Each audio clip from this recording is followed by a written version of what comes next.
दोस्तों, ये वाला दाढ़ी का स्टाइल जो मैंने रखा था, वो मैंने हटा दिया है, ठीक है? बाप रे बाप! कितना कमेंट यार, ये एकदम अच्छा नहीं लग रहा है, इसको हटाओ यार, हटाओ यार, हटाओ यार, इतना सारा कमेंट हटाओ। चलो हटा दिया, ठीक हो? खुश हो आप? चलो, अभी आप लोग के साथ आज मैं शेयर करने वाला हूँ कि बीएसएनएल 4G को स्किप करके 5G क्यों नहीं लॉन्च कर रहा है। बहुत सारे लोग ऐसे कमेंट कर रहे हैं कि बीएसएनएल को 4G लॉन्च करना ही नहीं चाहिए क्योंकि बीएसएनएल अभी भी 4G लॉन्च नहीं कर पाया है और दूसरी तरफ अगर देखेंगे तो बाकी का जो प्राइवेट कंपनीज़ है, ठीक है, एयरटेल, जियो, वी, इन तीनों कंपनी अपना 5G लॉन्च करेंगे।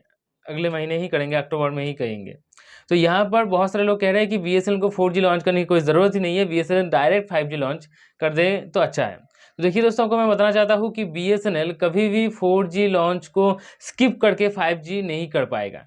इसके पीछे 3 रीज़न है। वो 3 रीज़न क्या है वो मैं आज की इस वीडियो में बताऊँगा। बहुत इन्फॉर्मेटिव वीडियो है, वीडियो को पूरा ज़रूर देखिए। और अगर अभी तक मेरे चैनल को सब्सक्राइब नहीं किया है तो सब्सक्राइब करके बेल आइकन को ज़रूर प्रेस कर देना, क्योंकि दोस्तों हर इवनिंग के 8 बजे यहाँ पे आप लोगों को टेक्नोलॉजी रिलेटेड और टेलीकॉम रिलेटेड वीडियोज़ मिल जाता है। सो देखिए दोस्तों, जैसे कि बीएसएनएल अगर अपना 4G को स्किप करके 5G लॉन्च करेगा तो यहाँ पे सबसे बड़ा नुकसान होगा देश की जनता को और उसके साथ बीएसएनएल को भी, क्योंकि बीएसएनएल का ज़्यादातर कस्टमर्स जो है वो 2G का और 3G का है। हाँ, बीएसएनएल का अगर 100 कस्टमर्स रहते हैं तो उसमें से 60 से 65% कस्टमर्स जो है वो 2G 3G यूज़ करते हैं। उन लोगों को 5G स्पीड या इंटरनेट स्पीड से कोई फ़र्क ही नहीं पड़ता है। उन लोगों को सिर्फ अच्छा नेटवर्क मिल जाए सस्ते रिचार्ज के साथ तो वो लोग खुश हैं। और ये इकलौता बीएसएनएल ही दे सकता है। इसीलिए बीएसएनएल अगर 4G को छोड़कर 5G में एकदम कन्वर्ट हो जाता है, तो यहाँ पे इन लोगों को सबसे ज़्यादा नुकसान होगा और इनको अगर नुकसान होगा तो बीएसएनएल को नुकसान होगा। क्योंकि बीएसएनएल थोड़ा बहुत जो प्रॉफ़िट कमाता है और तो इन लोगों से ही कमाता है वो। तो यहाँ पर बीएसएनएल को बहुत ज़्यादा नुकसान हो जाएगा और इन लोगों को भी नुकसान होगा क्योंकि उन लोगों को इंटरनेट स्पीड से कोई फ़र्क नहीं पड़ता। इसीलिए बीएसएनएल 4G को स्किप करके कभी भी 5G लॉन्च नहीं कर पाएगा।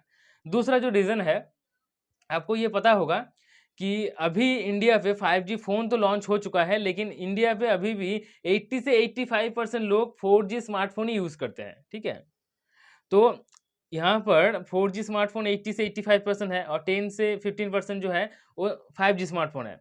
और अभी अक्टूबर महीने से ये 5G अपना चालू हो जाएगा, जियो का या एयरटेल का जो भी हो, चालू हो जाएगा, लेकिन इसको पूरे के पूरे स्टैंड अलोन मोड पे स्टेबल होने में 1 साल लग जाएगा। हाँ, 1 साल बाद ये पूरे स्टैंड अलोन मोड पे स्टेबल होगा और ज़्यादातर कस्टमर्स 4G कस्टमर्स या 3G कस्टमर्स जो कन्वर्ट हो गए, ये टोटल कन्वर्ट होने में अभी भी 5 साल लग जाएगा। हाँ, 2027-2028 में सारे के सारे जो लोग हैं, वो 5G में कन्वर्ट होगा। तो उस मतलब 4 से 5 साल बाद टोटली अब 5G का ज़माना आ गया है, ऐसा आप बोल सकते हो।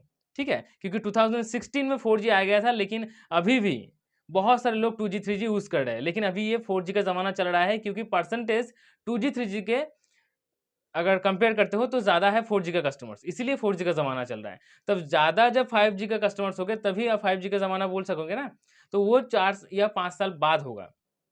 तो अभी अगर अभी से बीएसएनएल अपना 5G लॉन्च कर दिया, 5G का जो स्पेक्ट्रम्स वगैरह है वो तो रिज़र्व करके रखा है गवर्नमेंट ने, ये आपको मैंने बताया था। ठीक है? तो अभी भी कर सकता है 5G लॉन्च, नहीं ये लेकिन क्यों नहीं कर रहा है? क्योंकि 5G पूरे के पूरे 5G का ज़माना आने में अभी भी 4 से 5 साल लग जाएगा। इसीलिए अभी बीएसएनएल 4G पे ही काम करेगा और अगर अगले साल 2023 में 4G लॉन्च कर देता है, तो बीएसएनएल बहुत सारे कस्टमर्स को यहाँ पे अपनी तरफ खींच सकता है। तो इसीलिए बीएसएनएल अपना 4G ही पहले लॉन्च करेगा। और तीसरा जो रीज़न है, सबसे बड़ा रीज़न है कि बीएसएनएल जो 2G और 3G टावर्स का जो इक्विपमेंट्स वगैरह खरीदते थे, वो हुआवे कंपनी से ज़्यादा खरीदते थे। लेकिन अभी बीएसएनएल क्या कर रहा है कि अपने डेटा को मतलब सिक्योर करने के लिए सबसे ज़्यादा ध्यान दे रहा है अपने 4G का जो इक्विपमेंट्स है, 4G का जो भी यहाँ पे काम चलेगा, वो होम ग्राउंड वेंडर से खरीदा जाएगा। पूरा का पूरा देसी होने वाला है। ये सरकार से भी बीएसएनएल को बता दिया गया है और बीएसएनएल खुद भी थोड़ा चाहते हैं। इसीलिए बीएसएनएल चाहते हैं कि अगर डेटा वगैरह लीक ना हो, इसलिए पूरा का पूरा देसी इसको करना चाहते हैं और उसके साथ अगर देसी 4G लॉन्च हो जाएगा तो यहाँ पे देश का भी ज़्यादा मुनाफ़ा आएगा बाहर से, ठीक है? जहाँ पर अगर मैं प्राइवेट कंपनीज़ का बात करता हूँ, तो प्राइवेट कंपनीज़ जैसे कि जियो, एयरटेल, वी, ये तीनों कंपनी बाहर के मल्टीनेशनल कंपनी से डिपेंडेंट है।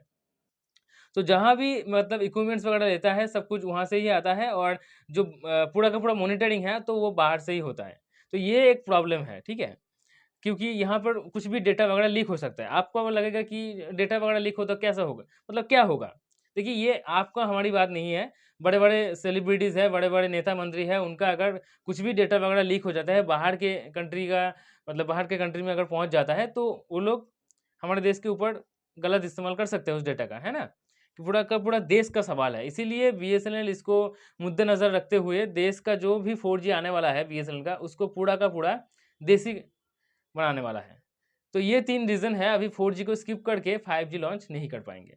लेकिन 2023 में 4G अपना आ जाएगा और 4G आने के 3 से 6 महीने के अंदर बहुत सारी जगह पे 5G भी देखने को मिल जाएगा। क्योंकि 5G का काम भी बीएसएनएल ने स्टार्ट कर दिया है ऑलरेडी। बहुत सारी जगह पे ट्रायल्स वगैरह चल रहा है। मुंबई के आस-पास बहुत सारी जगह पे ट्रायल्स हो रहा है, ठीक है? तो ये एक छोटा-सा वीडियो था, वीडियो कैसा लगा नीचे कमेंट में ज़रूर बताना। बहुत इन्फॉर्मेटिव वीडियो था। अगर वीडियो को अच्छा लगा है तो ऑब्वियसली लाइक करना, अगर वीडियो को पसंद नहीं आया तो डिसलाइक कर सकते हैं। लेकिन चैनल को सब्सक्राइब करके बेल आइकन को ज़रूर प्रेस कर देना, क्योंकि हो सकता है कि आज का वीडियो आपके लिए इन्फॉर्मेटिव ना हो, लेकिन कल का वीडियो आपके लिए इम्पोर्टेंट हो सकता है ना? चलिए आज के लिए इतना ही। Good bye and take care.